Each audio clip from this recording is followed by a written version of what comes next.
All right, here I'm in Firelink Shrine too. Let's talk about this stuff so you can get the info. Equipment, really quick. So Twin Blades, Curved Swords, Slash. Slash is the damage type.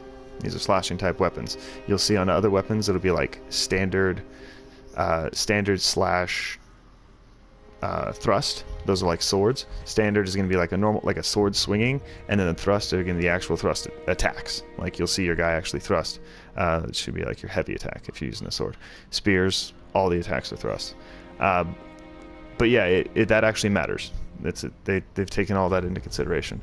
Also in the weapon page, down at the bottom where the requirements are, you'll see above the requirements are an E and a C. That's my scaling. So obviously C has better scaling. C is better scaling than E, so this has dexterity-based scaling.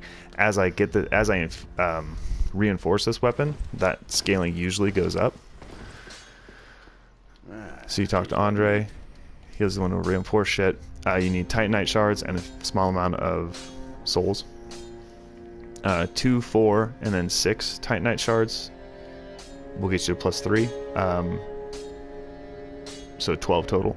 4, 5, and to get +4, +5, and +6, you need large Titanite shards, and then 7, 8, and 9, you need Titanite chunks, and then for +10, you need a slab. There's only like 7 or 8 slabs available in every playthrough, so you can only have like +7 or 8, +10 weapons, unless you go online and trade items and stuff like that, and whatever. Infusions. This is how you do like the fire, raw, refined. The fire takes away your scaling, but it gives you elemental damage, and you can play the whole elemental weakness game this whole game. You don't really need to like, as long as you play smart. I shouldn't say it like that. You can play smart instead of just playing like min-maxed. You know, you can just like, I know this boss is weak to dark.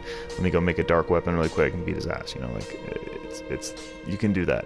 So you don't need the scaling, but in the mid game and stuff, you'll find you can do a lot more damage if you're like abusing the scaling. So find a weapon that has the scaling in a certain stat, and then boost that stat, and you'll notice your damage going up a lot. There's different infusion paths. You unlock them as you go. You find items and you give them to Andre, and that unlocks other infusions. But yeah, just keep an eye on the stat scaling. And remember that as you level up the weapon, that scaling is going to go up as well. So it's really good. The NPCs in here, they all do like side quests and stuff, except for obviously this is the Firekeeper, the Handmaiden, and Andre. They have their set tasks and functions. If you attack either of them, the Handmaiden or Andre, they stop working for you. So don't attack them. I don't think you can exit the game without saving. So don't attack them. This guy over here, he starts on a side quest. All the side quests in this game are really obscure. I recommend just going to the Dark Souls wiki, Fextra Life, and just reading about how to do them, because they're freaking crazy obscure.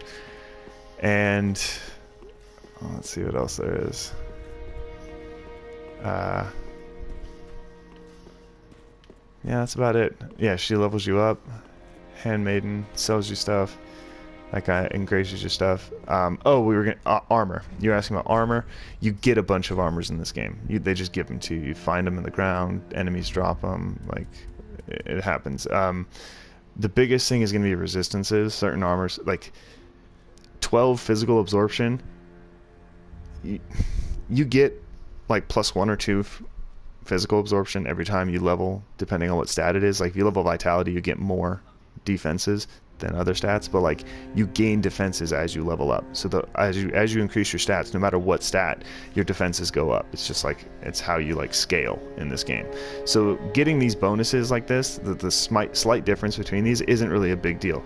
On the right though, these resistances can really help. Also, and also the elemental stuff underneath. So on the right, if there's a guy that uses a lot of poison, or there's a lot of poison guys coming up, and you put on armor that has a lot of poison resistance, it really helps. Poise is like your ability to take a hit and not flinch, essentially. So like you get hit stunned whenever you get hit. If you have high enough poise, certain attacks, they'll hit you still, but you'll just go through them. It's like hyper armor almost. So that's what poise does. Heavier armor, higher poise, also costs more stamina to do shit.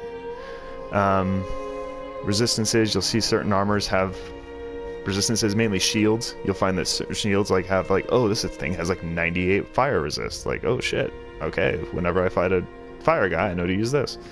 That's what you have to look out for in armor. As far as you're not gonna like, it's not like other RPGs where as you progress through the game you get stronger and stronger armors. Each armor is kind of different in what it does. A lot of it is just about what it looks like. I'm not gonna lie. A lot of it has to do with what it looks like, because at some point you could just avoid getting hit. Like,